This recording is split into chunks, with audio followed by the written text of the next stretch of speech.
नाही दुष्ट लागली बरकाची त्यांनी का तू जागला नाही ऊट मराठा क्षितिज बंधूला नाग देत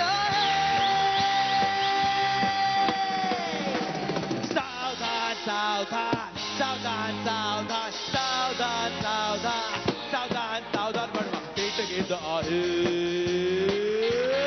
जुना स्वॉकमेट खूप तिथे गुप्तेच्या ह्या भागामध्ये मी अवधूत गुप्ते तुम्हा सर्वांचं खूप खूप स्वागत करतो. खूपते तिथे गुप्तेच्या सर्व भागांमधनं केवळ 2च व्यक्ती का येतात, 1 का आणत नाहीत, 3 का आणत नाहीत, अशी बरीच पत्र आम्हाला आली. म्हणूनच आपल्याकडे आज 3 व्यक्तिमत्व एकाच एपिसोडमध्ये आपल्याला भेटायला येणार आहेत. 2 दिग्दर्शक आहेत आणि 1 कॅमेरामन. ते कोण आहेत तुम्हाला कळणार आहे, पण त्याआधी गुप्ते का फंडा. जपानमध्ये इतक्या फास्ट शटर आणि स्पीडचा कॅमेरा त्यांनी शोधून काढलाय की बायका 2 वाक्य बोलताना मध्ये जे तोंड बंद ठेवतात ना त्याचा देखील तो फोटो काढतो. एका वर्गामध्ये एक अतिशय हुशार विद्यार्थी होता. त्याचं आडनाव कलमाडी. तरी देखील तो अर्थशास्त्राच्या पेपरमध्ये नापास झाला. का सांगा बघू. अहो कारण पवार सरांची शिकवणी त्यांनी मध्येच सोडून दिली. तर हा होता आजचा गुप्ते का फंडा. आणि आता भेटूया आपल्या आजच्या 3 व्यक्तिमत्वांना. 2 दिग्दर्शक आणि 1 कॅमेरामॅन. दिग्दर्शक क्रमांक 1 निशिकांत कामत. दिग्दर्शक क्रमांक 2 संजय जाधव. आणि कॅमेरामॅन क्रमांक 1 अख्ख्या इंडस्ट्रीतले पुन्हा एकदा संजय जाधव. मस्ती की बस्ती को तू ए हुल्लड़ का हैंडल दिला टेंशन की अंडी को भी जेनी की प्रेमी दिला मच की मौसी को बोल चटने में काजू खिला अरे टसल को मसल के तू विसल के दुनिया हिला बाय गो विलायती नाही गो ए नीची हाय गो वाली मजा बाय गो विलायती नाही गो लिकर को छोड़ तू लिकर पिला बाय गो विलायती नाही गो ए नीची हाय गो वाली मजा बाय गो चांदी ने जाए गो लिकर को छोड़ तू लिकर पिला.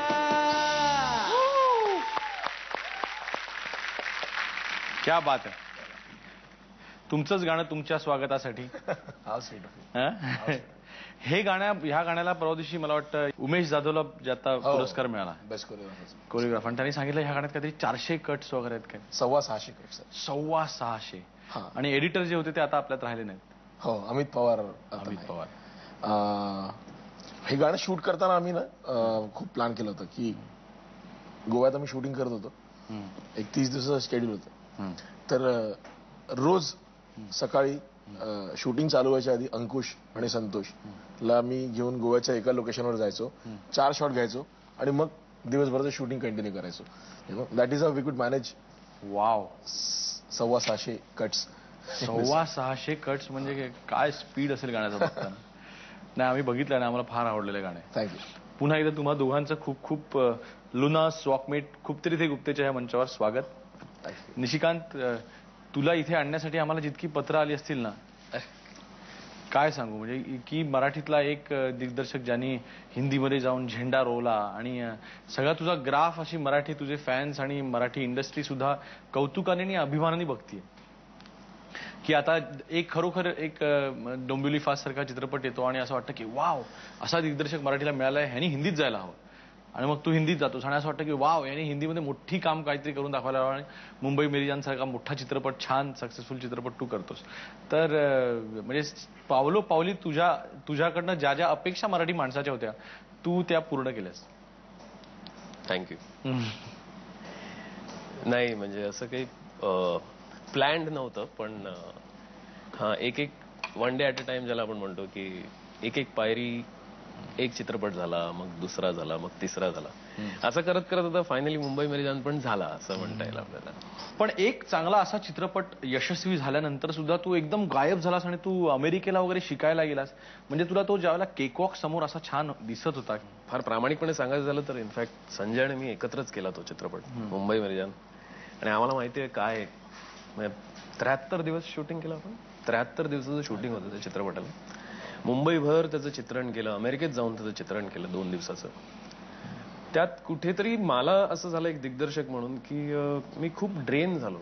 आपण म्हणतो ना की सगळी एनर्जी त्या चित्रपटात गेली अशी. खूप परिश्रम म्हणा किंवा सगळं काही पणाला लावून तो केलेला थोडासा चित्रपट होता. आणि त्यात काही गोष्टी मांडायच्याही होत्या मला personally as a director, as a film maker. काही सोशली काहीतरी स्टेटमेंट्स मला करायचे होते. पण त्या प्रक्रियेत मी खूप ड्रेन झालो असं मला वाटलं. आणि मला सडनली मग असं झालं होतं की अरे आता आपण जरा थांबूया. कारण का असा भरीसभर असा पटकन चित्रपट नाही करतात. खूप थकायला होतं एका चित्रपटात जर का तुम्ही सर्वस्वपणाला लावलं असेल तर. आणि मग मी ठरवलं की आपण एखाद वर्षाचा ब्रेक घेऊया. आणि आपण म्हणतो ना की आपण जरा क्लॉक 0 वरती रिसेट करूया. की आता ते फार सगळं एकूणच.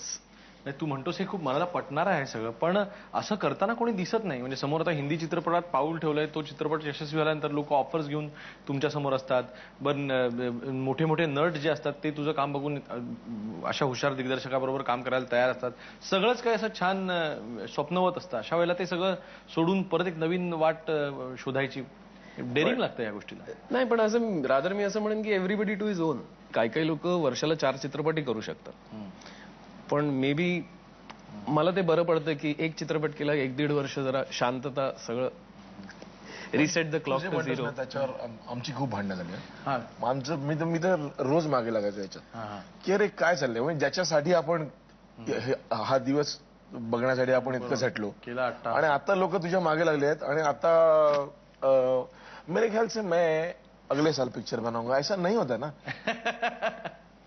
आमची खूप भांडणं झाली याच्यावर. आता मी दमलो. म्हणजे नंतर आम्ही हा लोकांना नंबर द्यायचा नाही आणि नंबर चेंज केला. मग आम्ही लोकांना नंबर द्यायचो. मैंने दिया नंबर असं सांगायचो. तरी पण फायनली याने 3 वर्ष घेतली नेक्स्ट पिक्चर करायला. डोंबिवली फास्ट मधला जो हिरो आहे तो तुझ्याशी साधर्म्य असणार आहे का रे? म्हणजे तू पण असाच आहेस की काय? का सुचला तो चित्रपट असा करायला? तुला काय वाटतं? अरे नाही, पण डोंबिवली फास्ट मध्ये तो जो सिक्वेन्स आहे ना, ट्रिगर पॉइंट आहे जो फिल्मचा, की तो कोल्ड्रिंकचा स्टॉल संदीप कुलकर्णी फोडतो 2 रुपयासाठी. तर तो निशिकांत कामत आहे असं मला नक्की वाटतं. की 2 रुपये मी एक्स्ट्रा क्यों दूं, कशासाठी. आणि माझ्यामध्ये झालाय तुझ्याबरोबर ना असा इन्सिडेन्स. तर that is Nishikant Kamat which I feel. नाही, माझा तो थोडासा प्रॉब्लेम आहे. मग तू फोडलायस कोणाला असं स्टॉल वगैरे फोडलायस? असं भांडण, वादविवाद स्पर्धा. नाही, पुढची फॅन्टसी दिसेल. जाधव, तुम्ही तुमच्या मुलीबद्दल जाम पॉझिटिव्ह आहात असं कळलं की तुम्ही ज्या वेळेला शूटिंग करताना एकदम लग्नाचे सीन वगैरे येतात त्यावेळेला एकदम स्वतःच रडायला लागता वगैरे. हो हो हो खरंय? हो. पण जाधव इमोशनलच आहेत.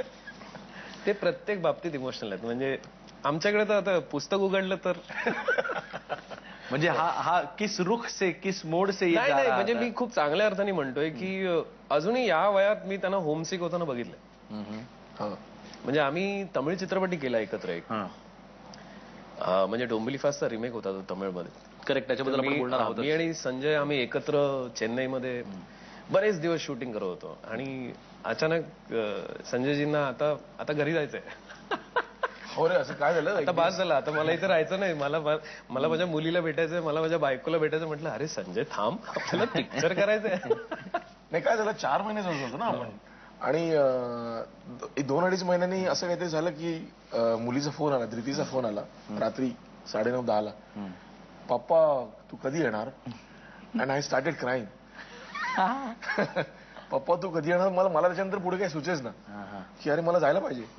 आणि मग मी जाम आजारी वगैरे पण पडलो. मग मला हॉस्पिटलाइज वगैरे केलं. सगळं झालं. नाही, आणि मी अगदी शुश्रूषा केली त्याची. मला नाही, पण हा प्रॉब्लेम तुला कळावा अशी समस्त मराठी इंडस्ट्रीची इच्छा आहे, माहितीये का तुला? म्हणजे निशिकांत कामत लग्न कधी करणार ह्या गोष्टीकडे अनेक जणी आणि जण वाट बघत बसले.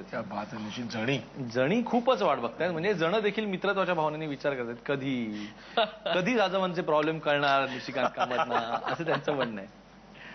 बघू, 1 डे ॲट अ टाइम. आता 3 चित्रपट झाले तर बघूया अजून काय करता आलं तर नंतर पुढे करू. माझ्याकडे उत्तरच नाही. त्याच्यात काय 200% द्यायला लागत नाही ना आपल्याला. सिरियस वो देंगे ना 200%. नाही, पण इथेच करणार ना, नाही तर ते 2 वर्ष तिकडे राहून आलायस अमेरिकेला. नाही, असं काही नाही. अजून कोणी गोरी तर नाहीये. 1 day at a time. Life is beautiful. त्यामुळे बघूया.